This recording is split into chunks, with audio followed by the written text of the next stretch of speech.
Hey there, Mr. Redder here. Welcome back to another episode of Reddit Podcast Stories, where today, Karen and her family are using me for manual labor.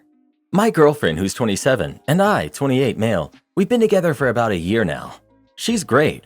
The problem is, she and her entire family never chill. I don't feel like I fit in at all. She's a hairstylist. In her time off, she has gardens, and she's constantly working on projects. She likes to find old furniture by the road in rich neighborhoods and completely redo it. She's really good at it, and she can make it look really nice, but she's constantly doing something. Her entire family is like this. Her sister, who's 31, and brother-in-law have an entire farm. Apparently, the sister has some sort of fancy goat that she breeds that goes for thousands of dollars per goat. She does goat shows and stuff. They have huge gardens, just massive, tons of bird-type animals, chickens, turkeys, peafowl, etc. Her husband is a welder, and he makes good money, and their parents love him. The sister also constantly has projects going on.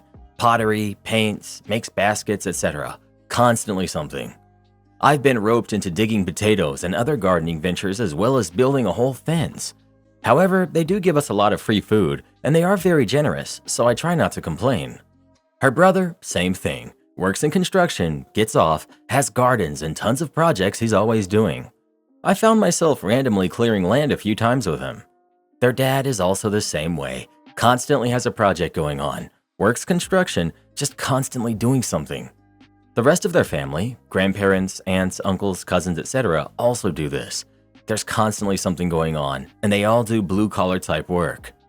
At any given time on weekends, or in the evening, someone will call needing help with something, and all of a sudden I'm doing manual labor for a random family member. We can't even go by our parents' house without me getting roped into something. Just last weekend, we went to drop off something, and next thing I knew, I was putting metal roofing on a lean that I had no idea they were even planning to make. I never even had any hand tools until I met her. I didn't need them, I just call someone. I don't pretend to be one of these guys. I don't know how to do any of that, and I don't want to. I work a desk job, and when I get off, I want to play video games. That's about it. I didn't have this type of family. My dad never did any of this. He just called someone. I mean, don't get me wrong. When I need something done, they are there and have completely built me a shed for the lawnmower and a few other things within a couple of hours, better than I ever would have and cheaper. So I appreciate that, but I just don't fit in here. I really like my girlfriend and her family is nice enough. I don't think they really like me, but they're always nice. I'm just not sure if this is what I want. The stress of never knowing what's going to happen with these people and constantly being put in situations like this is kind of getting to me. My girlfriend doesn't get it. I've asked her to just go without me several times because I don't want to end up doing manual labor. We've argued and fought over it a lot because it just keeps happening and she goes along with it even if we had plans, so then we have to cancel what we were going to do and go help them. I hate it. I'm not sure what to do. If I stay, I know this will be my life. These people have no chill. Edit. I'm not saying these people are bad or anything. They're the nicest people I've ever met. They don't care who you are or what color you are or even if you speak English. If you need help, they're the kind to completely go all in. All hands on deck kind of people. There have been several times that a storm has come through or something has happened and my girlfriend is explaining to me how she knows this person or whatever, so they're basically kin and we help kin. We show up and there's 40 people and a bunch of tractors and people working and I don't know what to do. I'm just in the way. She just walks up to someone and then walks back and tells me where to go. This kind of stuff happens often. Or if it's planting season, it isn't just everyone planting their garden and moving on. No, everyone plants everyone's garden, and we end up at her sister's place with 40 other people doing farm work. Then when it's time to harvest again, all hands on deck everywhere. Go from place to place, then to her sister's. I mean, I get tons of food out of it, but it's work, and I don't know what to do on a farm. But if we need something, I can count on them to show. A storm threw a tree onto my place, and by the time I started figuring out what all needs to be done, there were 40 people in the yard and her dad directing everything. It was done so fast, it was ridiculous. I mean, these people are really good about helping, but I get roped into this helping, and I don't know what to do with any of it. I just want to chill. There is no chill with them, though. Honestly, I think he won't be compatible long term. I had always dated women who were busy with stuff like this and came from families that had a ton of stuff going on all the time. Then I met my wife, who does what I do when we have time off. We quietly read, nap, talk, or go off on our own to our own little quiet hobbies. For her, it's working out, and for me, it's wrenching on a project car. I never knew how good downtime could be with a woman who is on the same wavelength as you. I feel zero stress with her at night or weekends. We don't rush around, we plan and ensure we don't need to do 6 different things and 8 different places, etc. I love it. Think long and hard about a future life with a family like this. You're not a match. That's the deal. Her family does this because they like it, because it keeps them close. Like, this is how they interact as a family. Does someone need help? Let's all jump in. Everyone helps and everyone is helped. It's a nice dynamic, but if you don't like it, there's no harm in that either. Find a girl who wants to game and call a plumber when the toilet is broken and hire a carpenter the next time you need a shed. No one is wrong, you're just not a match. Honestly, the family sounds like great people and probably make OP look selfish and lazy in comparison, which makes him feel bad about being himself. They are used to an extremely communal life. For me as an introvert and somewhat of a physically lazy person, this would probably start getting to me as well. Although everybody might be super nice and I would appreciate them, I would still want to be left alone as much as possible. The less I can be myself, the crankier I would become. Am I the jerk for refusing to take my ex-girlfriend's 2 other kids with me for Christmas? I, 40 male, have a daughter, Claire, who's 14, with my ex, Amy, who's 39. Amy and I broke up when Claire was born because she felt like we settled down too soon and felt shackled by our relationship and family. We've always shared 50-50 custody ever since. I got married to my now wife, Jane, who's 35, about 5 years ago. Amy went on to have 2 other kids with 2 different men who aren't involved with their kids, so she has full custody of her 2 other kids, then 50% custody of Claire. Her 2 youngest sons are 2 and 4. Claire doesn't love her living situation with her mom. The place is crowded and her 2 younger brothers are just toddlers. She says they don't leave her alone and she gets no time alone there. So she prefers to stay with me more often now. She also gets along really well with my now wife and wants to spend a lot of time with her. Claire asked me if she could spend Christmas Eve and Christmas Day with me and Jane.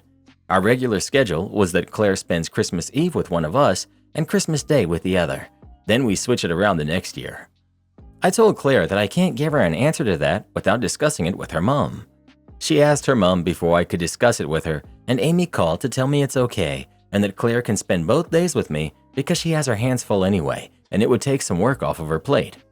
I'm excited to have both days with Claire, and so is Jane. Jane actually suggested we go somewhere since we have both days to spend with Claire. So we planned a trip to a beach resort in another city.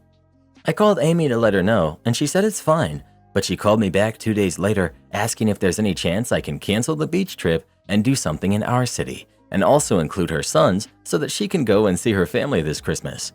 She said her sons don't have passports, so she can't take them to another country with her to visit her family. But this is the only time she has to visit her family because she always has to work. I said I barely know her kids, so it's going to be strange to just take them in and care for them for however many days that she's gone. I want to just relax with my wife and Claire, and taking care of 2 toddlers that I don't even personally know is not my idea of a good Christmas. That's so much pressure, and I haven't taken care of a toddler in about a decade. I also already told Claire about the beach trip, and she was so excited, so simply staying home isn't an option if it's not an emergency. I don't imagine she'll be too happy to have her brothers come along when she complains about being at her mom's house because of them either. I told Amy the reasons above, except that Claire doesn't like being around her brothers, and she said I'm doing this to punish her for leaving me, and that I could easily take care of her sons, but I'm being spiteful. I told her to stop being ridiculous. We broke up 14 years ago, and I found the love of my life after that. There's no reason on earth for me to be spiteful. I said I really am sorry to decline her request, but I'd rather just be with my immediate family this Christmas. She said she didn't think I was the type to alienate kids out of spite, and she's disappointed in the man I've become. This is the first time since our breakup that we've had an argument or anything even close to it. She usually isn't like this, so while I think it's unreasonable of her to expect me to take care of her 2 sons while she's gone, I'm kind of worried that I damaged our co-parenting relationship. Not the jerk. She's emotionally blackmailing you so she doesn't have to take care of her kids. Not the jerk. You're not their parent or guardian. She's had however long she needed to sort out passports, and this sounds like a trap. Maybe my brain is going wild, But what if she never returned off this vacation? And also, what if she did return and started telling tall tales about how you were bad to them or something? This leaves you in a very vulnerable position in more ways than one. Not the jerk. Caring for two toddlers while their mom is off having a good time in another country is no joy. What if one got hurt? Your daughter requested to spend both days with you so she didn't have to put up with her brothers. Do you think she'll ask for that again in the future if you do what she's trying to get away from? Your ex is only saying those things as a manipulation tactic, trying to make you feel bad so you'll cave in. Remind her she got what she wanted. Part of that was for you to not be in any future family with her. Am I the jerk for telling my daughter that she should leave her pet rat at home now that my girlfriend has moved in? I'm 45 male. My girlfriend, who's 45, of 2 years, and I have moved in together. Everything is great and she gets along very well with my kids, at least with my son. I share custody of my 2 kids, who are 16 and 15, with my ex-wife, who's 40. There's one problem though. My girlfriend has a phobia of mice, rats, squirrels, in other words, rodents. This is something we all know, and people laugh about it, but it's a serious issue for my girlfriend, who can't even see a picture without starting to hyperventilate. My daughter got a rat as a present when she turned 15.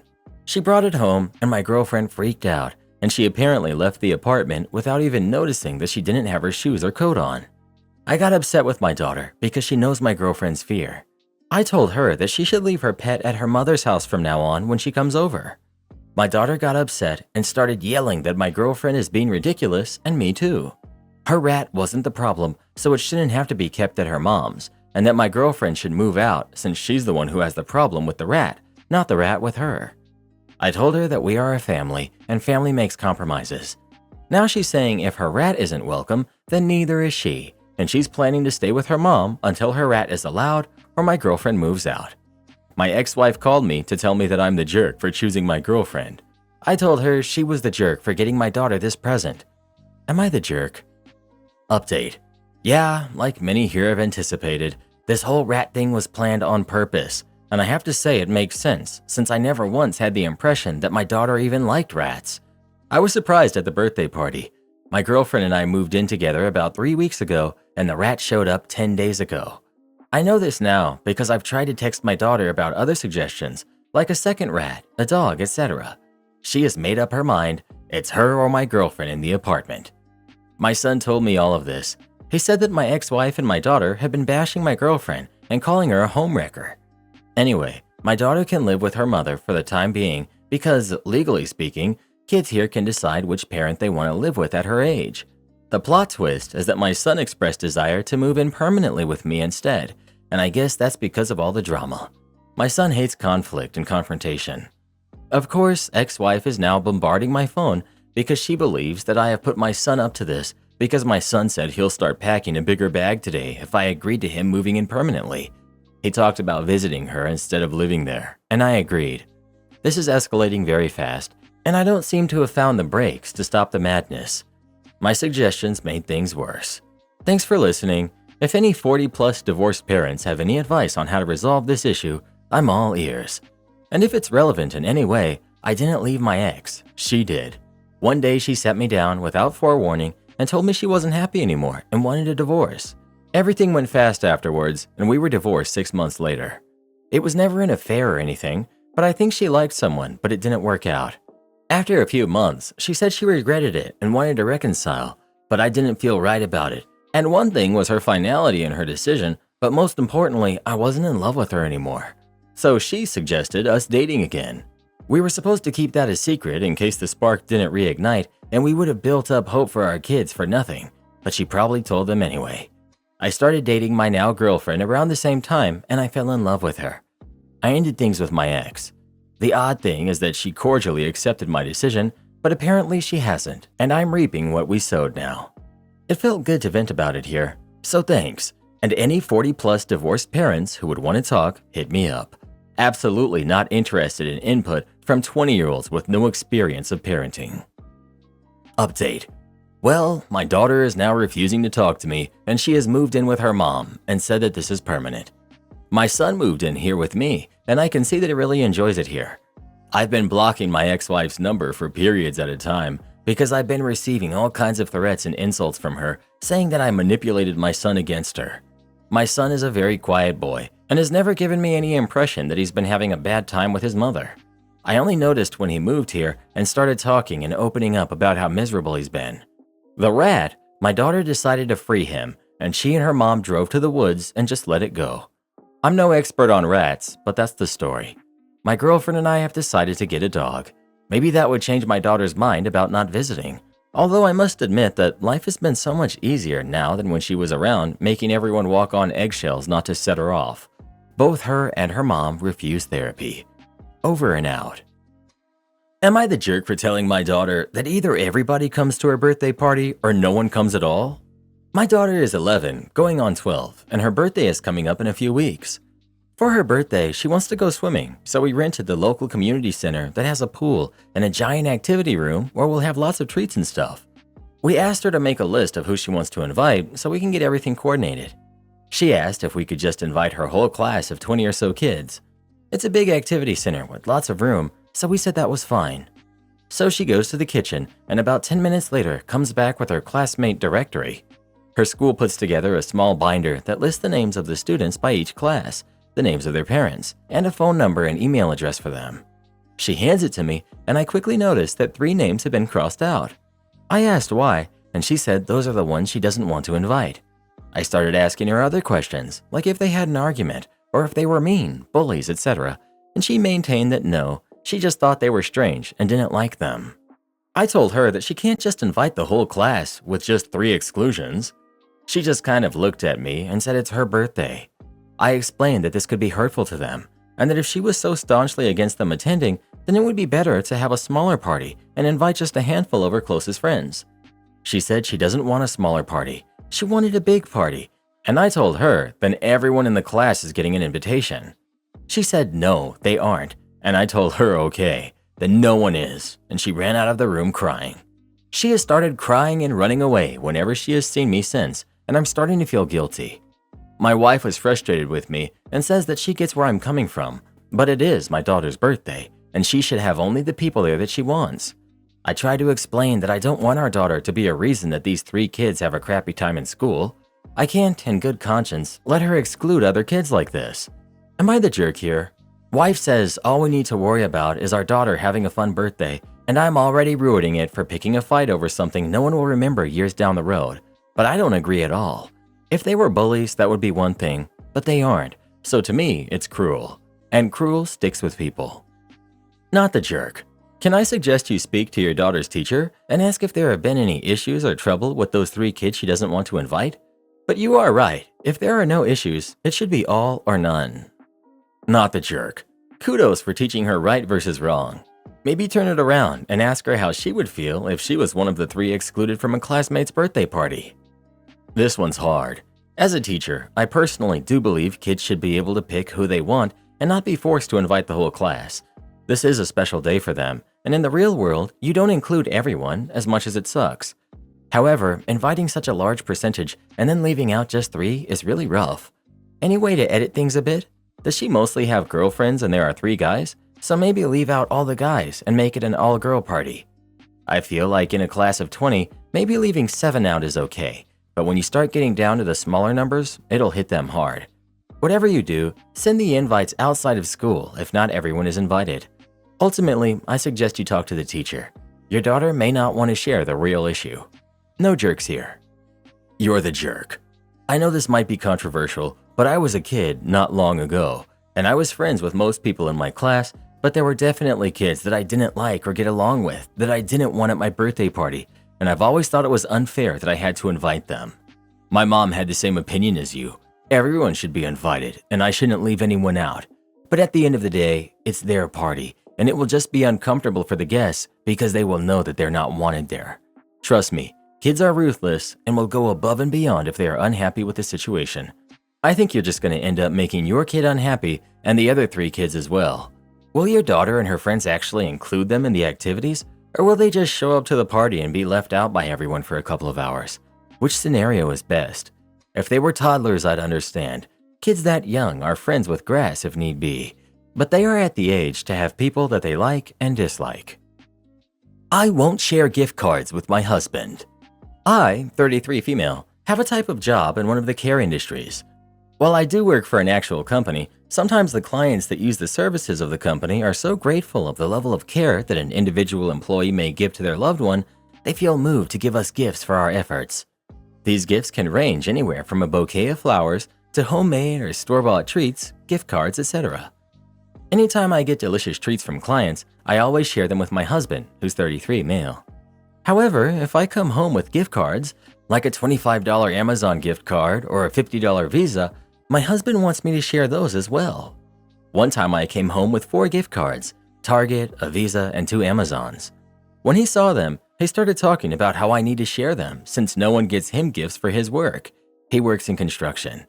He moped about it, and I do love him, he works hard, and I gave him one of my Amazon gift cards and insisted on keeping the other ones myself, since these are gifts from clients that I work with and for the care of their loved ones. Recently, I've been given gift cards again, and when he saw them, he asked what I planned on getting with them. So I told him, and the items I plan on getting will be strictly for me, and he scoffed at that. He started complaining again about how I should share or get something that benefits both of us. We went back and forth a bit. I reminded him I always spend my own money for things that benefit us both or that we can both enjoy, and that when I use these gift cards, I always get something I can't always afford with my own money. He kept insisting that I share. He brought up the fact that it wasn't fair that even though I shared an Amazon gift card with him before, he ended up with nothing because Amazon messed up his order and he never received his item, but he got a refund. I told him that that was not my fault at all, and at that point, I got really annoyed and told him to leave me alone.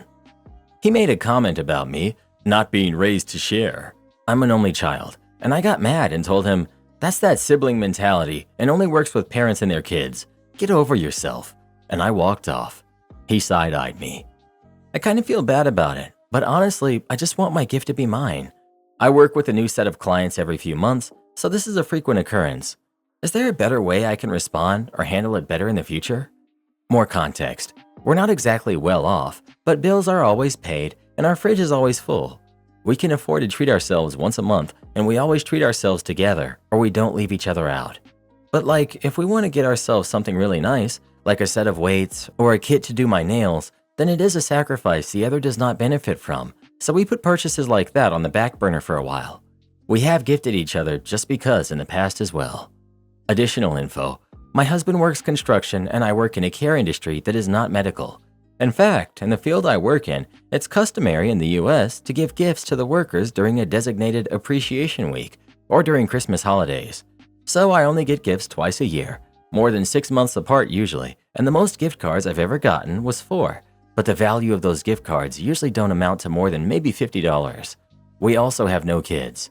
We consider ourselves 50-50, but it goes like this. My husband makes more than I do. He takes on all utility bills, including internet and cell phone service, covers health insurance and car insurance. I inherited a house that needed repairs.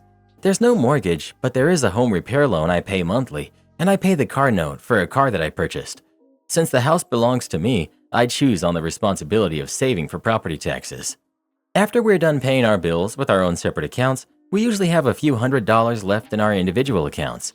We put that together and we use that to buy groceries and bath and home essentials. We treat ourselves once a month. We share almost every interest and hobby, so say if one person wants to go to the comic book store as a treat, we both walk out with comics. If one wants to go buy a video game, then that's cool because we're both gamers. Or we take a drive to the beach, go see a movie, go out to dinner, etc. We're not rich, but we can afford to go out at least twice a week. We try not to. Update. I asked him about why he got so upset at me wanting to use the one $25 Amazon gift card I was gifted for myself, and he admitted he hoped I would get something for the house, since the kitchen is lacking some equipment, and he knows that $25 is not much, but it could make something nice cheaper. He then told me that I don't have to do that. I asked him why he brought it up, me being an only child, and he said, I don't know, I guess I'm just used to having to share and such with my sisters, but I guess that's different.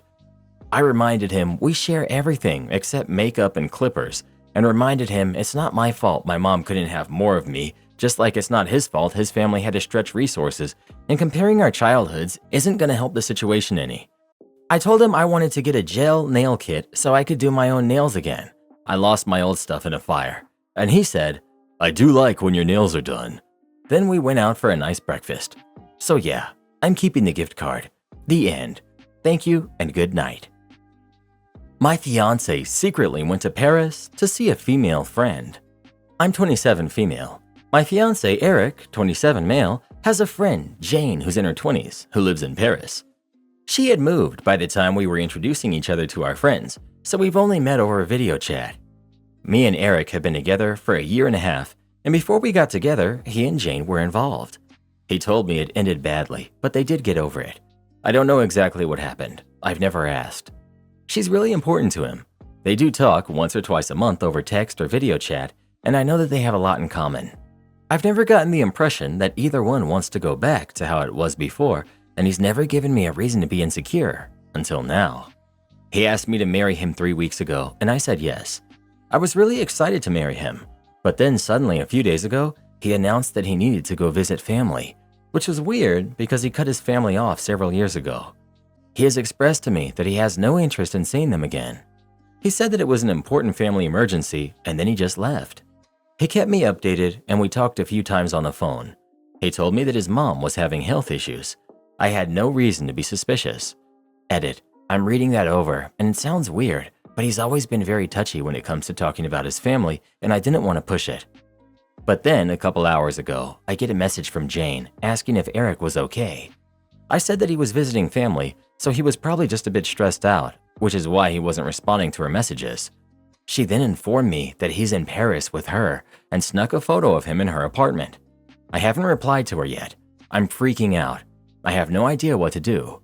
He just got on a plane to fly 12 hours to see her without telling me, presumably last minute. Why is he there? Do I talk to him? Has anyone else been in this kind of situation before? I mean, good on Jane for telling you. Is she aware you guys are engaged? OP. Yes, she knows. She congratulated us both, and I believe he told her that he was going to propose before he did. Update. I left him. A lot of people were concerned that he'd find the post, but I did change the details. The main issue remains the same. Jane lives in a foreign country, at least 12 hours away, and he decided to go to her without telling me. After I posted and the comments started rolling in, I had to shut my phone off. There were many people saying that Eric wanted to be with Jane, that he wasn't over her, and I started having a panic attack. I'm not an insecure person usually, and Eric had given me absolutely no reason to be. But this whole thing, I felt very stupid and like I'd been blind. He was always very open about his friendship with Jane and how much she meant to him, but there was absolutely nothing that made me think he still had feelings for her. Honestly, even if he had told me he wanted to visit her without me, I probably would have said fine, as long as I got to go on my own vacation. Anyway, I got Jane on the phone the next day. Her story is that he just showed up at her door, claiming that he missed her and that he just needed to get away. She provided proof that she had no idea he was coming, and I have no reason to not believe her when she tells me nothing happened. I think she was angrier than I was. At the time, she figured that something really bad must have happened, either with me or with his family. She knew from past experiences it was better to just let him talk when he was ready rather than pushing it. She gave it 2 days, during which he was behaving very impulsively, kept spacing out, and he brought up their past multiple times. They hadn't seriously spoken about it since it ended years ago. He's usually the calmer, more level-headed of the two of them, so this behavior was extremely out of character. Finally, she decided to text me to see if I knew anything. After I told her that he was with his family, she put it together pretty quickly that I had no idea where he was, and she confronted him about it. They got into a massive fight that lasted for hours, and she eventually told him to leave. She didn't really tell me what the fight was about, just that she yelled at him for not telling me, but after talking to him, I've got a hunch. Me and Jane talked for a long time. Both of us were crying by the end of it. I think this whole thing opened up some wounds. She told me their history, a lot of which really surprised me, like how they weren't even really boyfriend-girlfriend, and he's the one who ended it. He had always given me the impression that it was bad, but ultimately mutual breakup. It was just a really toxic situation for both of them, and it took them a long time to get back to being actual friends after, which brings me to my conversation with Eric. He showed up a few days later after I talked with Jane. I had packed up and left to a friend's at that point. He came over to talk. My friend was in the place the whole time. We talked for a while. I asked him 100 questions and he answered 5 of them. He said he was sorry, that he can't provide an actual explanation for what he did because he doesn't understand why. I said that wasn't good enough and I needed him to tell me what happened. He said he couldn't because I won't understand. I suggested couples therapy for us. He's been doing it individually since before I even met him, but he said he didn't want to. He just wants to forget it happened. The positive explanation I have is that he had some kind of freak out after we got engaged, or maybe something did happen with his parents and he couldn't talk to me about it, which is fine. I don't necessarily think that if someone is struggling, the first person they should always go to talk to about it is their partner. I'm totally fine with him going to Jane if he was freaking out over the prospect of us getting married, or if he did hear something about his mom. Jane could probably understand that better than I could and would know what to say. But he can't even talk to me about it now, and nor is he making an effort. So how does that bode? He just wants to pretend that everything's fine and normal, and I can't do that. On top of all of that, up until now, he's never been secretive about how he feels or what he's thinking about or his history. He hates talking about it and is touchy about people asking a lot of questions, but he's always told me stuff if I ask. I think if he was panicking over us getting married, or if something actually happened with his mom, he'd tell me. I couldn't help myself and asked if it was because he just didn't want to talk to me about it, or if he wants to be with Jane and regrets how he treated her. He denied it, but I think I hit a nerve. He claimed that he doesn't have any leftover feelings for her other than the fact that she's a big what if. She's important to him, but she's in the past and I'm the future. This may just be my fear talking, but what if this whole time he's been using me to try to make Jane jealous because he realized that he lost her, and he went to see her to see if she still wanted him just in case. I think that's what they fought about. I think he went there to see her because he realized he still wants her, and she's been off living her life without him, no problem. It's bad enough if that is the case, but if I take him back, what if she changes her mind? I don't have a reason to believe she'll change her mind. She doesn't talk about him the way that I talk about someone I'm romantically interested in. And now that I know their history, I wouldn't want him back either. But who knows? After our conversation, it's obvious that he's not 100% certain that he wants to build a life with me, and he's not willing to do what it takes to fix this. I'm not worth the work. He won't even try, and that's basically the big issue for me. I can't build a life with someone who won't put in the effort. My Karen mother is expecting me to sleep in a backyard tent on Christmas. I, 18 female, am the youngest out of 4 kids. My siblings are 31, 28, and 25. We were raised by our dad and stepmom, and our biological mom lives in another country with her husband. She wants me and my siblings to spend Christmas with her this year and has offered to pay for our transport and visas. My siblings are all married and have kids and are going to bring their spouses and kids with them. Our mom's house is quite big, and she said she'll spread out air mattresses in the living room and there's a guest room. She didn't say anything specifically to me about where I'd be sleeping, so I assumed I'd be sleeping on one of the air mattresses.